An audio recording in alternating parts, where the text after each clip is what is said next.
It's a lovely day in Southampton and you're off on a cruise. Trouble is, your embarkation is 3 p.m. and it's currently 8 a.m. What do? Well, you grab yourself some breakfast, hope the hotel will keep your bags, and then there are a fair few things you can see and do in Southampton. If you don't know us, I'm Rachel, he's Wills, and we are Postcard and a Pint, boldly going where everyone's been before, just our way. Welcome to this new series of What to Do in Southampton Before Me Cruise. Episode 1, out today. Episode 2, hopefully sometime next year. Now let's get started with Southampton, the Walls.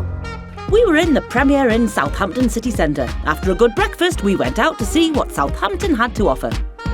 There were lots of cool artworks of ships sinking. Don't mind us, we're just off on a cruise later. We can cope with things sinking, and Captain Bubbles.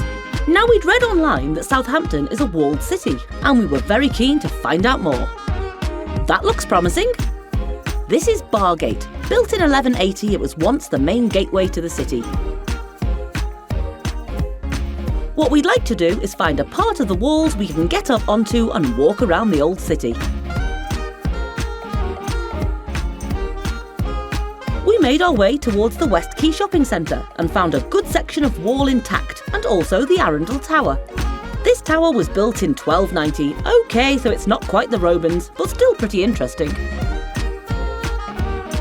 Nope, you can keep that. It's ugly. Oh, I see you've found a way up. Onto another road, filled with baby gulls. Some history, please, Rach. Now, in 1338, the French attacked Southampton and ransacked it.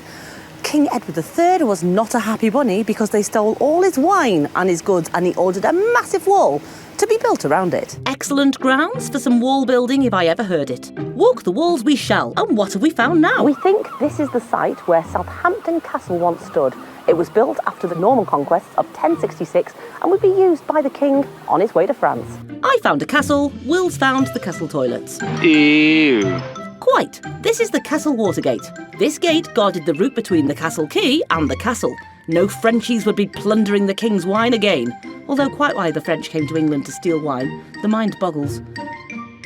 Now, this is an interesting street. Tell us a bit more, Rach, avoiding getting wet. In Norman times, West Hythe Quay was a bustling... Too late. There's an outtake. In Norman times, West Hythe Quay was a bustling waterfront with merchants' houses until the attack by the French in 1338. Then they had to move back and the walls were built, but you can still see the outline of their houses today. It's fascinating. It certainly is. Imagine all of these as houses or warehouses in medieval times. But thanks to the thieving French, King Edward III ordered all of these quayside warehouses to be blocked up and the defensive arches to be built. Never come between a king and his wine.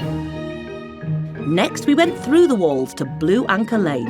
If you look carefully, you can still see the portcullis above the gate. Thoughts on this one? This is Blue Anchor Lane, and this was the lane that was used to take goods from the quayside up to St Michael's Square to the market. It's absolutely stunning, and you can still see the portcullis holes. But who on earth passed these buildings here because they ruin it?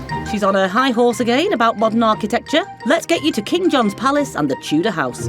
There, that's better. Southampton's oldest museum and a gorgeous building dating back to 1491. It sits opposite St Michael's Church, and this is where the medieval market was held.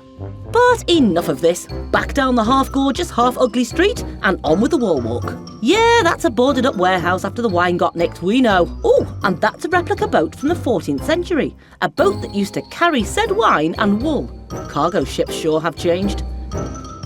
We think that's something to do with how they used to make boats. Southampton is a very boaty city.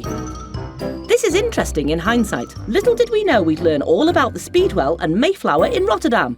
Through beer. Standard. We'd now made it to the coast and walked adjacent to the sea.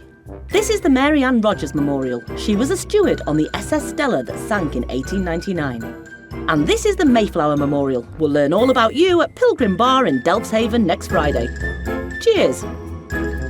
Continuing on, we saw the old wool house. Over the years, it's been a jail, a garage, a museum, and now it's a microbrewery. Excellent! This is Canute's Palace. Canute was the King of England from 1016 until 1035.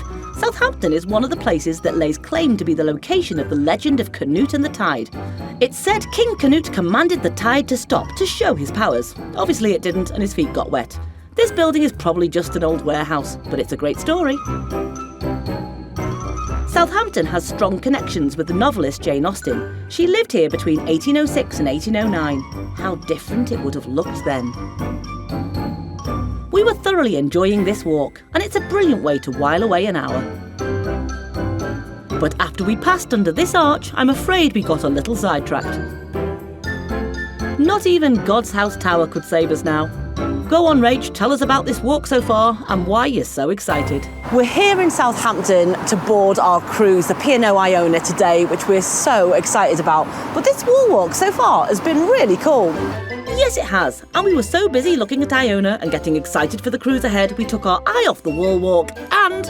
We've seen the ship, looks fantastic. This is a lovely park, but we seem to have lost the walls.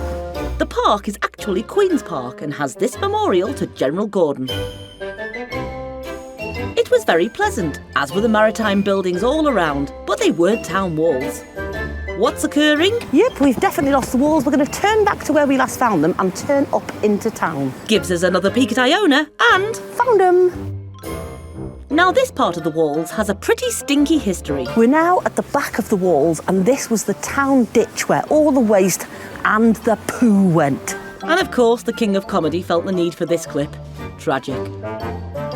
All the waste would be washed away by the tide. How revolting. There isn't a lot left of the wall on this section, but this fence art is pretty cool and pays homage to the wall that was once here, as do the names of these flats. There are a few bits and pieces left of the wall. This section was demolished in 1775 to help traffic flow along East Street. It feels quite industrial now. And before we knew it, we were back on the High Street and at Bargate once again. The whole walk had taken us about an hour, even with getting lost on the way. There was one small section we hadn't seen just off Bargate due to the building work. This is the North Town Wall, built in the 13th century with towers equipped with arrow slits and then later gun ports, all to defend Southampton and the King's Wine. We hope you've enjoyed this tour of the walls, and maybe it's something you'd like to do before embarking your cruise ship. Now we've finished up by the bins. Sorry for that. Take it away, Rach. There we go. The last bit of the walls in Southampton, we did it. We might have got lost, but we found the last little bit of walls, and now we're going to go and board a ship. But for the sake of this video, we'll see you back home for a catch-up.